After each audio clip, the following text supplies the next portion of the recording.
ജഗദീഷിന്റെ ക്ലാസ്സിനെ പറ്റി ഭയങ്കര അഭിപ്രായമുണ്ട്. ജഗദീഷിന്റെ കുറെ സ്റ്റുഡൻസ് ഇങ്ങനെ നരച്ചൊന്നുമല്ല, കുറച്ച് പേര് വാർദ്ധക്യ സഹജമായി അസുഖം മൂലം മരിച്ചെന്നും കേട്ടിട്ടുള്ള സ്റ്റുഡൻസ്. കാലം കുറെ ആയില്ലേ. പക്ഷെ ശരിക്കും കുറച്ച് സ്റ്റുഡൻസ് എൻ്റെ അടുത്ത് പറഞ്ഞിട്ടുണ്ട്, ജഗദീഷ് സാറ് അങ്ങോട്ട് പോയത് അവിടെ ഒരു നഷ്ടമാണെന്ന് പറഞ്ഞു.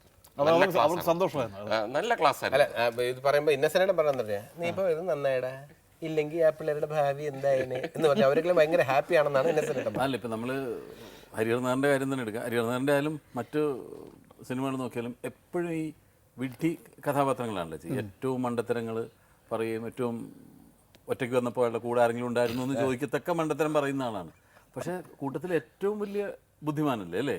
ഏറ്റവും കാര്യങ്ങൾ അറിയാവുന്ന ആളാണ്. അതല്ല ശ്രദ്ധിക്കുക, ബുദ്ധിമാനല്ല ഞാൻ, ബുദ്ധിമാനെ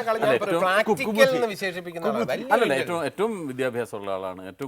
ഞാനിത് ഇവിടെ പറയണമെന്ന് വെച്ചാൽ പലർക്കും ഇത് അറിയില്ല.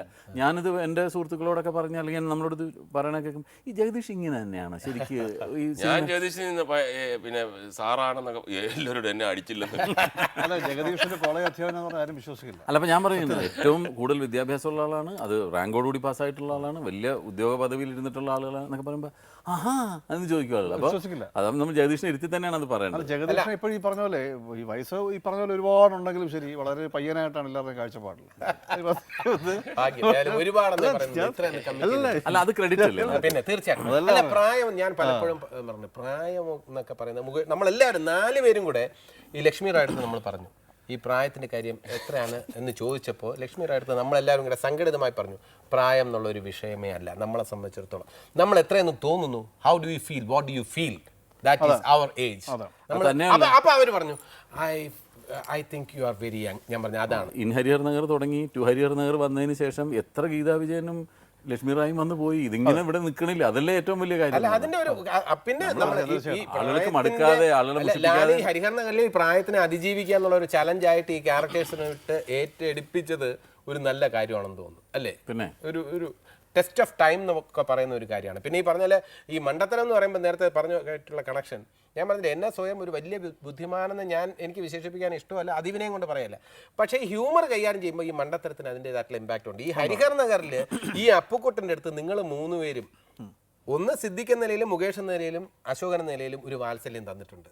2 ഈ ക്യാരക്ടേഴ്സ് എന്ന നിലയിൽ നിങ്ങൾ ഒരു സ്നേഹവും വാത്സല്യം അപ്പുക്കുട്ടനെ ഒന്ന് പ്രൊട്ടക്ട് ചെയ്യുക. അത് ഫസ്റ്റ് ഹരിഹർ നഗറിലും ഉണ്ടായിട്ടുണ്ട്, സെക്കൻഡിലും. അത് എൻ്റെ ക്യാരക്ടറിനെയും എൻ്റെ പെർഫോമൻസിനെയൊക്കെ വളരെയധികം സഹായിച്ചിട്ടുണ്ടെന്ന് ഞാൻ എല്ലാവരും പറയാറുണ്ട്. ഇപ്പോൾ ഈ ഒരു ടീം വർക്കാണ്. ഞാൻ എപ്പോഴും പറഞ്ഞിരിക്കാത്ത സംഭവമാണ് ഇപ്പം ഈ ജഗദീഷിൻ്റെ. നമ്മളിപ്പോൾ 4 പേര് ഒരുമിച്ച് അവർ എത്രയും സീനുകളുണ്ട്. പക്ഷേ ഇപ്പോഴും ഞാൻ നേരത്തെ പറഞ്ഞ പോലെ ഇപ്പോൾ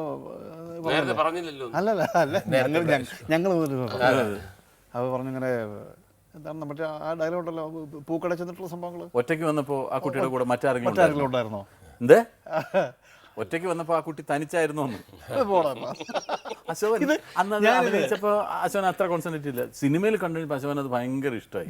എനിക്കത് എത്ര സത്യത്തിൽ ഇപ്പം നമ്മൾ ഒരുമിച്ച് അഭിനയിച്ച സീനാണ്, എനിക്ക് എത്ര കണ്ടാലും ചിരിക്കുകയാണ്. അതുപോലെ മറ്റേ ഞാനായിരുന്നു അത്, ഞാൻ മായ എന്താണ് ഞങ്ങളിൽ ഒരാളായിരുന്നു അത് ഞാനായിരുന്നു. സാരിയല്ലേ ബ്ലൂ സാരി, അവളുടെ ബോഡി മസിലും കണ്ട് മണത്തിയെന്നാണെന്ന് അവള് കരുതിയിരിക്കുന്നത്.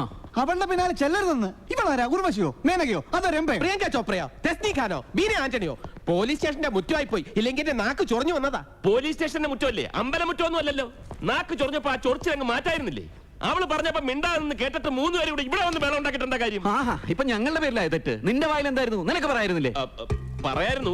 പക്ഷേ എന്ത് പക്ഷേ? എടാ, ഒരാന കുത്താമെന്ന് നമ്മൾ എന്ത് പുഴുകി തിന്നും. ഒരിക്കലും ചെയ്യരുത്, ദഹനക്കേട് വരും.